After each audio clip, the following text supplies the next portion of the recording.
Hey everyone, this is Carla R. Jenkins, and welcome to an all new episode of Projectized, the project management show, where I talk about three things: the business of project management, how businesses use project management, and obtaining project management certification. And in today's episode, I am going to talk about the 7 steps for a response plan for project managers regarding coronavirus. And I've gotten this article from onlinepmcourses.com. And I reference them sometimes because they follow me on Pinterest. So I have a Pinterest project management board that you can know more about by checking me out at pinterest.com/Miss Phenom. But returning back to this, I wanted to talk about it because it's relevant because we're currently in a pandemic and I always want this show to be relevant. So according to onlinepmcourses.com, their 7 step plan is one, protect your people. That is number one. Why is it number one? Because you put humans over things and you can't get anything done without your people. So protect them at all costs. I totally agree with that. Um, that is key to any disaster recovery or crisis management or business continuity. You'll hear those words. It's called COOP, continuity of operations, which is COOP, business continuity, disaster recovery, crisis management, crisis communication. Any of that is the same thing. So, number one, protect your people. Number two, put it in the risk register. And as you know, the risk management plan is a subsidiary of the overall comprehensive project management plan. And the risk register, if you were following PMBOK, which is project management body of knowledge, currently in the 6th edition, if you notice that, you know, if the risk register is an output of identified risk. So the 11.2 is identify risk project management process. And for the risk register is an output of identify risk. So I wanted to point that out, give you a little bit of project management knowledge. Number three is consider if your project should be halted or delayed.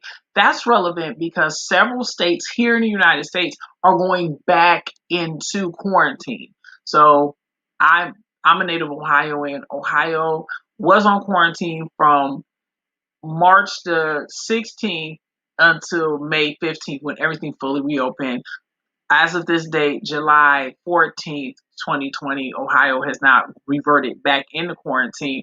However, several other states, California, Texas, those are two big states, they've reverted back into quarantine as the number of coronavirus cases go up. So, determining whether or not you need to halt it, delay it, or just completely stop it and scrap it. That's very important, which is number three. Number four is key into organizational responses. And it says, your wider organization will be responding to your skills are valuable, so offer your help in formulating it. Talking to you as project managers. Bring organizational tier thinking into your project and also link into responses among your wider business and social communities. So what they mean by organizational tier thinking is strategic. So strategic is overarching, like the umbrella is not done every day. It's sometimes done weekly, monthly, or quarterly.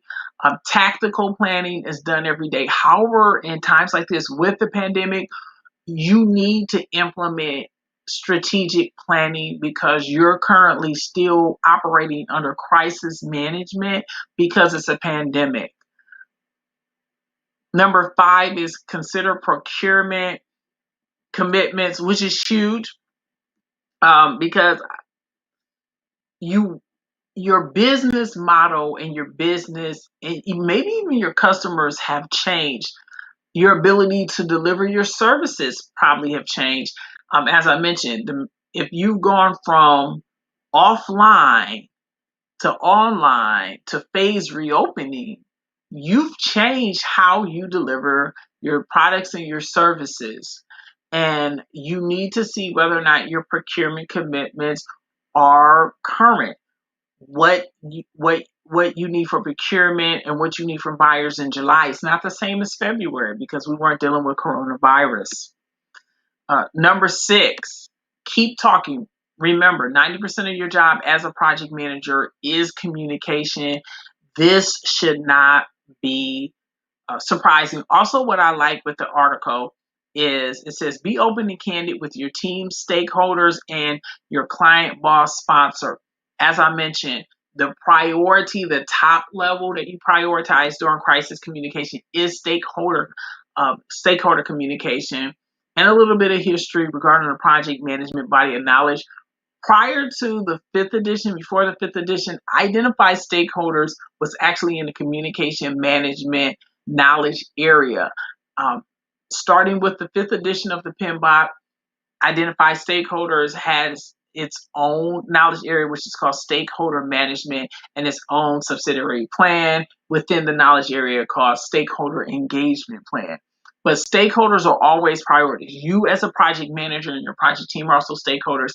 Other stakeholders are your boss, your client, and your sponsor. So they mention different types of stakeholders, but stakeholder communication takes priority, which is very important because you need to talk to those particular individuals. So I'm going to put the article in the link so that you can see it and check it out.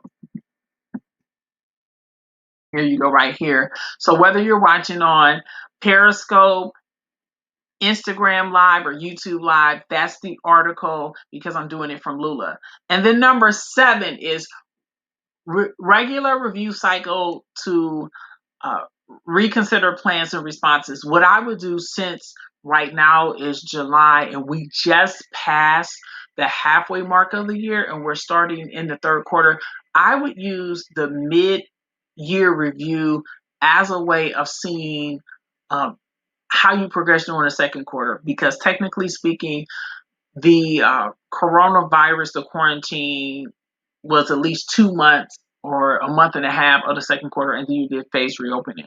So I would use the 2nd quarter and to re-baseline what I'm doing for a review cycle, because it's completely different than the 1st quarter where you weren't dealing with coronavirus. And just by re-baselining or re-estimating where you're at, that is very important, because how you plan is different because you're in a crisis, you're in a pandemic, your response is different. You can't look at regular project management. You have to look at crisis communication. You have to look at crisis management. You have to look at review your risk management plans and responses. Another thing is disaster recovery. So what if you have to recover something? Like I mentioned earlier, a continuity of operation is very important. So you have to be able to know how to respond to that. But these are the 7 from Online PM Courses, which is a great article. I'll put the link in the description for everybody to have. Also, as I mentioned earlier, I do have a project management board on Pinterest, which they follow, which is good, that you can like or pin from at pinterest.com/Miss Phenom, and then click on project management, which is one of my boards.